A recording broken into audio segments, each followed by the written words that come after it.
Jamais sans la grâce, une dévotion matinale qui vous connecte à la pensée de Dieu et vous donne la provision du ciel au quotidien. Bonjour chers amis, chers internautes, nouvelle journée, nouvelle provision, bienvenue dans cette dernière dévotion de cette semaine sur la portée, l'implication de la grâce de Dieu dans notre vie chrétienne.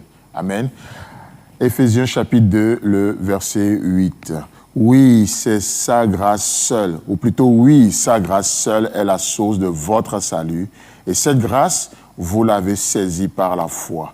Rien ne vient de vous, tout est cadeau de Dieu. Amen.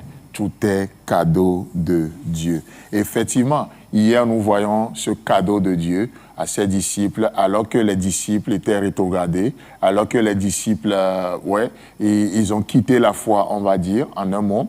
Jésus-Christ, après la résurrection, va se montrer encore à ses disciples. Il n'a pas voulu se former une nouvelle équipe. Non, il était allé chercher l'ancienne équipe, c'est-à-dire les traîtres.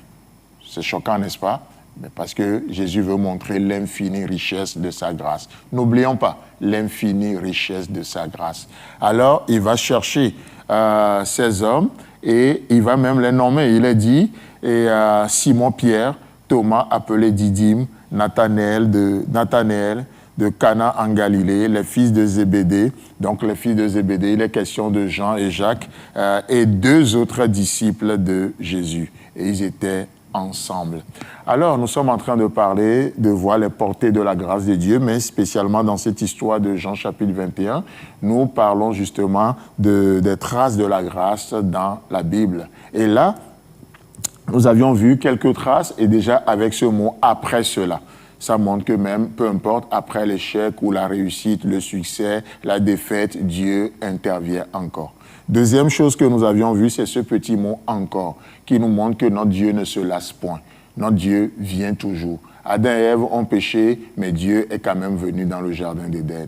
Vous voyez? Donc, il continue, il intervient toujours dans l'histoire de l'humanité. Il n'abandonne point. C'est pour ça qu'il déclare même, lorsqu'une mère peut abandonner, lorsqu'il arrivait, sachant qu'une mère n'abandonne pas facilement comme ça, mais il dit même lorsque l'impensable serait arrivé, moi l'Éternel, je ne t'abandonnerai jamais. Waouh, quelle garantie, quelle assurance, vous voyez? Et donc ce Dieu continue d'intervenir dans l'histoire de l'humanité. Alors, ce qui attire encore notre attention, qui est aussi un signe de grâce de notre Dieu, c'est qu'il a cité les apôtres, Pierre, Thomas, appelé Didyme, Nathanaël de Cana en Galilée, Jean, Jacques, et il finit en disant « et deux autres disciples de Jésus ». Et deux autres disciples de Jésus. La question qu'on peut se poser ce matin, c'est que est-ce que ces disciples n'ont pas de nom? Pourquoi certains sont nommés et d'autres passent incognito?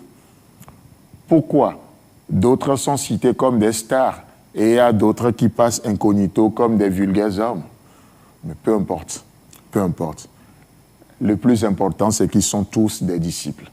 C'est qu'ils appartiennent tous au Maître. Et c'est ça, au fait, une réalité que nous avons, que nous découvrons dans la vie chrétienne. C'est la chose la plus importante. Oh, ce matin, on n'a pas toute mon équipe devant la caméra, mais vous ne pouvez pas imaginer combien travaillent dans l'ombre. Et c'est pourquoi quand les gens m'écrivent des commentaires, des choses, ouais, pasteur, vraiment, merci pour le boulot que vous faites, vraiment, ça me bénit. Je dis, ouais. Et je ne peux pas garder ça pour moi. Je redonne tout ça à mon équipe. Je donne ça aux caméramans, aux monteurs, aux ceci, aux cela, les conseillers dans les coulisses de ceci. Vous ne pouvez pas imaginer. Vous ne pouvez pas imaginer. Tous, nous sommes des disciples.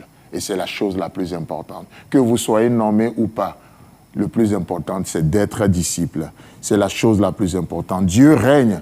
Il règne sur les invisibles comme sur les visibles. Amen.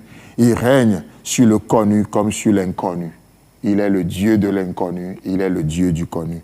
Il règne sur le célèbre et sur l'incognito. Il règne. Il règne sur les acceptés et sur les marginaux.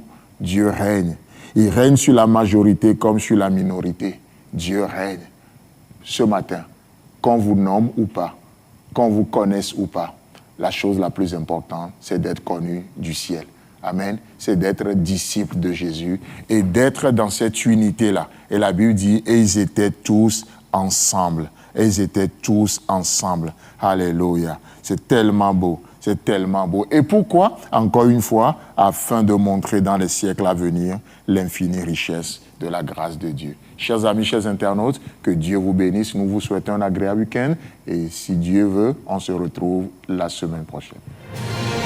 Si vous avez aimé cette émission, parlez-en à vos amis. Parlez-leur du message de la grâce et de ce qu'il fait dans vos vies. Pour un sujet de prière, une question ou pour devenir partenaire, contactez-nous au 00229 94 75 80 20. Que Dieu vous bénisse et à la prochaine. En attendant, pensez avec Dieu.